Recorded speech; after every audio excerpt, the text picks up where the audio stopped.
Bon, je viens de traverser la Nouvelle-Zélande. Laissez-moi vous raconter ça depuis le début. Donc voilà, ça c'est le trail. Bon, la carte elle est un peu éclatée, il y a des bandes noires sur les côtés et tout. Et j'ai horreur de ça. Du coup, on va essayer de faire île par île. C'est la seule solution que j'ai trouvée. Les gars, c'est soit ça, soit la vieille carte de la Nouvelle-Zélande que j'ai dessinée.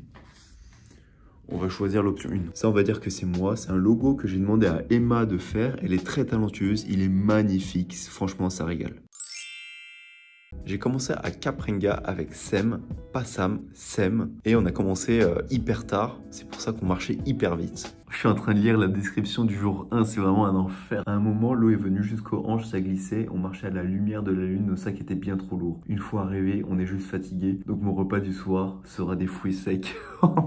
Putain, mais je me demande comment je suis pas mort. D'ailleurs, venons-en au Nachimal Beach, là, cet enfoiré. En gros, le Nachimal Beach, il n'y a pas de surprise. C'est vraiment une plage de 90 km. Regardez ce visage, je sais tellement pas ce qui va m'arriver. Je sais pas que je vais finir comme ce vieux poisson. Mort, séché au milieu de la plage. Bon, il s'en est passé des choses sur le Nachimal Beach. Premièrement, Sem a abandonné au deuxième jour parce qu'il avait trop mal au genou. J'ai rencontré un couple d'Américains qui a fait du stop. Je ne les ai plus jamais revus. 2-3, c'était une expérience affreuse pour moi. Après ça va, peut-être j'en fais trop, mais je me rappelle que je hurlais. Fuck, et j'en avais marre. Et je boitais vraiment, j'étais comme ça. Et je devais faire des 27 et des 30 km sur la plage. C'était une expérience. Je viens de regarder mon Insta sur ce jour-là et vraiment c'est une ambiance spéciale. C'est morbide. Je sais pas ce que j'avais dans la tête, mais j'étais au plus bas du plus bas. Regardez, c'est abusé. Un animal mort, 2, 3, 4. Une tête de pas content. De la fin de la plage jusqu'à une ville plus à l'est de la Nouvelle-Zélande, c'était nul. C'était vraiment que de la route. J'étais à ce moment-là trop têtu pour faire du stop et je refusais toute personne qui me proposait de m'emmener quelque part. Après cette section de route, j'arrive enfin à la ville, à Kerikeri, où je suis complètement explosé. J'ai juste envie de prendre 4 jours de repos, m'arrêter. Sauf que le soir même, je rencontre un couple de Belges, Julia et Charlie, qui font le trail et qui partent le lendemain. Ils sont chauds, ils sont prêts, c'est leur premier jour, ils n'ont pas fait les sections de merde que j'ai faites et ils ont eu raison. Je leur demande si je peux marcher avec eux le lendemain. Ils sont trop gentils, ils acceptent. Et du coup, je délaisse mes 4 jours de repos et je repars le lendemain avec eux.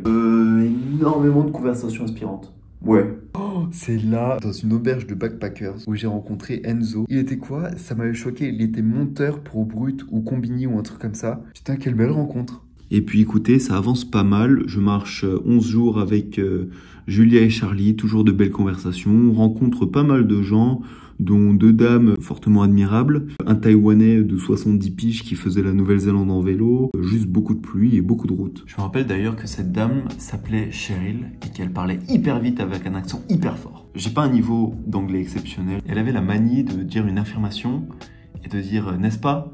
à la fin, genre « isn't it ?» Par exemple « oh, this is a lovely place, isn't it ?» Quand elle te regarde droit dans les yeux, qu'elle te dit une phrase que tu comprends pas et qu'elle rajoute « n'est-ce pas ?» Oui, yes. T'as rien d'autre à faire. Bon bref, on s'écarte, on en est où là-haut? À ce moment-là, on est au jour 20, le 28 septembre. Julia et Charlie s'arrêtent et me donnent 2 coquillages. Et je promets que ces 2 coquillages finiront avec moi à Bluff, au sud de l'île du Sud. Je continue seul, beaucoup de pluie, beaucoup de boue, beaucoup de routes. Je fais quelques rencontres, quelques belles rencontres. J'avance à fond, je passe Auckland. Je me suis rendu compte d'un truc, c'est que personne n'aime Auckland, que ce soit dans l'île du Nord ou l'île du Sud.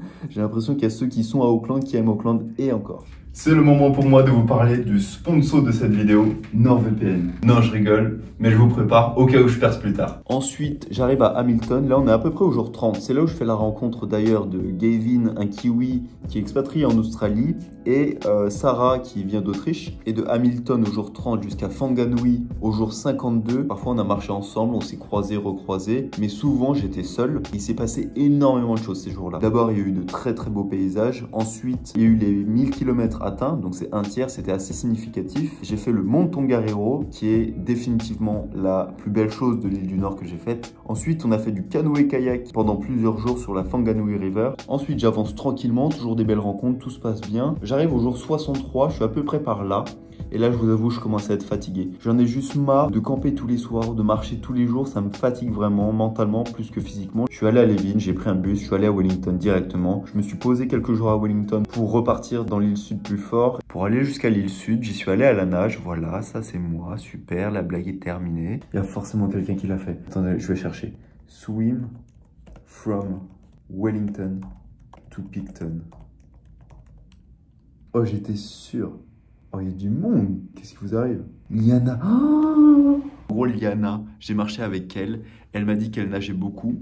Je me rappelais qu'elle avait fait un truc extraordinaire qui était de faire Bluff, donc tout au sud jusqu'à Stuart Island. J'ai trouvé ça ouf. Elle m'avait parlé d'une autre nage et j'avais dû pas comprendre parce que sinon j'aurais réagi. Et là, ça m'a dit quelque chose dans ma tête. Je me dis, mais attends, ça se trouve c'est ça?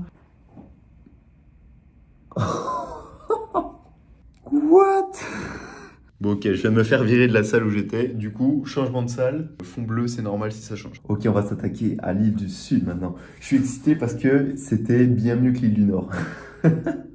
C'est si direct comme phrase. Alors, Wellington jusqu'à Picton à la nage du coup. Picton, c'est pas le départ, c'est Ship Cove encore plus au nord. Donc, fallait reprendre des palmes et y aller à la nage. Le Queen Charlotte Track, très sympa, très beau. On continue, on accélère jusqu'à Havelock, Pelorus Bridge, Nelson. Je reviens dans les Richmond. Les Richmond, c'était bien dur. C'était, je pense, la chose la plus dure, physiquement et mentalement. C'était très chaud. C'est par là que je rencontre Kate, une américaine, avec qui je vais marcher pas mal de temps. Donc on continue. Les Richmond, c'est dur, mais c'est magnifique. On continue. Et là, on rencontre Gina et Liana. Liana, la nageuse, et Gina, une Australienne. Kate venait des États-Unis, Gina d'Australie et Liana de Nouvelle-Zélande. 3 accents différents. Je parle moyennement anglais, hein, je le rappelle. Donc on continue, c'est ma nouvelle team. On y va jusqu'à Saint-Arnaud. On rachète à manger pour les prochains jours. On se repose, tout ça. On fait les Nelson Lakes. Je pense que c'est ma partie préférée. Je me sentais bien. C'était vraiment magnifique et je me sentais tellement bien que j'en ai pleuré. Je sais pas pourquoi je pleure. Donc on continue. Tac, on rejoint la route.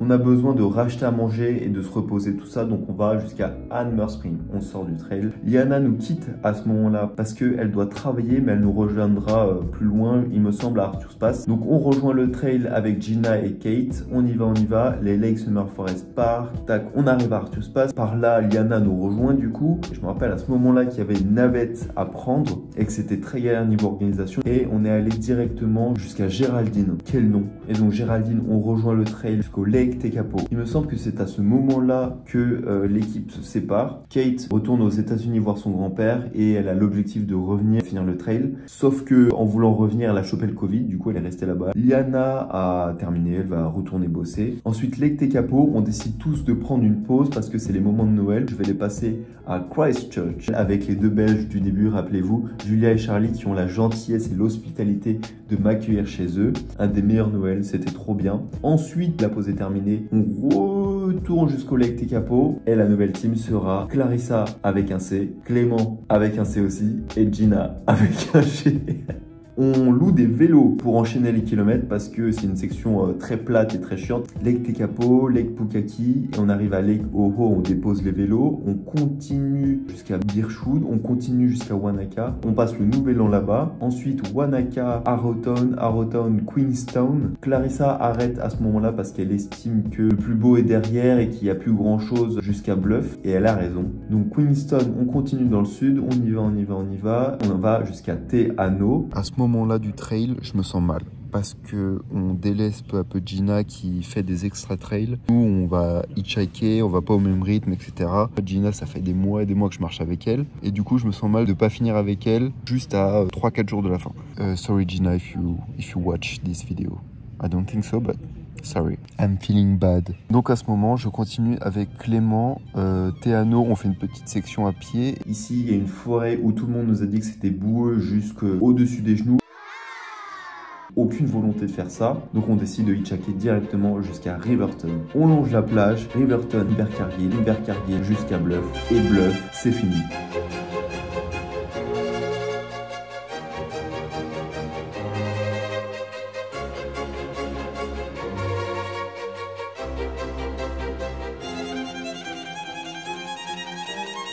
À l'arrivée, je vous jure que la sensation, elle est folle. Quand tu vois le panneau, tu dis « Mais non, c'est le fameux panneau. J'y pense depuis Caprenga, depuis 131 jours. C'est ce panneau-là, j'y suis aujourd'hui. C'est incroyable. » Avant de vous dire au revoir, j'ai des personnes à remercier. Tout d'abord, j'aimerais remercier toutes les personnes avec qui j'ai marché sur ce trail, que ce soit 1 heure, 1 semaine ou plus d'1 mois. Merci beaucoup.